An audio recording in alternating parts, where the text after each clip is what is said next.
નમસ્કાર દર્શક મિત્રો, આપ જોઈ રહ્યા છો વિક્રમ ન્યૂઝ. હવે જોઈએ અગત્યના સમાચાર. સુરતના પાલનપુર કેનાલ રોડ ઉપરની ઘટના. એલપી સવાણી 4 રસ્તા ઉપર મૃત હાલતમાં ગાયનું માથું મળ્યું. ગાયનું માથું કપાયેલી હાલતમાં મળતા લોકોમાં રોષ. તાત્કાલિક પોલીસને ઘટના સ્થળે બોલાવવામાં આવી. જીવદયા પ્રેમીઓમાં ભારે રોષની લાગણી જન્મી. પોલીસ અને એફએસએલની ટીમે ઘટના સ્થળે પહોંચી તપાસ હાથ ધરી. રિપોર્ટર નૈતિક રેશમવાળા, અભિક્રમ ન્યૂઝ, સુરત.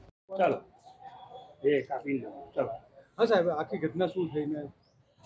પાલનપુર એરિયામાં એલપી સવાણી સ્કૂલની નજીક રાજન્સ ગ્રીન્સ અને સૂર્યમ સ્કાય એ બે સ્કીમ છે. એની વચ્ચેના ભાગમાં એક વાછરડાનું માથું જે મળી આવ્યું એવી માહિતી મળતા પાલ પીઆઈ તાત્કાલિક ત્યાં પહોંચી જઈ અને એનો હવાલો સંભાળી લીધેલ અને ત્યારબાદ એફએસએલ ને જાણ કરેલી છે અને એફએસએલ અધિકારી પણ આવવામાં છે અને તે ઉપરાંત ફરિયાદ કરવાની તજવીજ પણ ચાલુ થઈ ગઈ છે અને ક્રાઇમ બ્રાન્ચ અને એસઓજીની ટીમો પણ આ જે ગુનો છે એ ડિટેક્ટ કરવામાં લાગી ગઈ છે અને આ ગુનો નજીકના ભવિષ્યમાં ડિટેક્ટ થઈ જશે અને ડિટેક્ટ થતાં આરોપીઓ પર સખતમાં સખત કાર્યવાહી કરવામાં આવશે.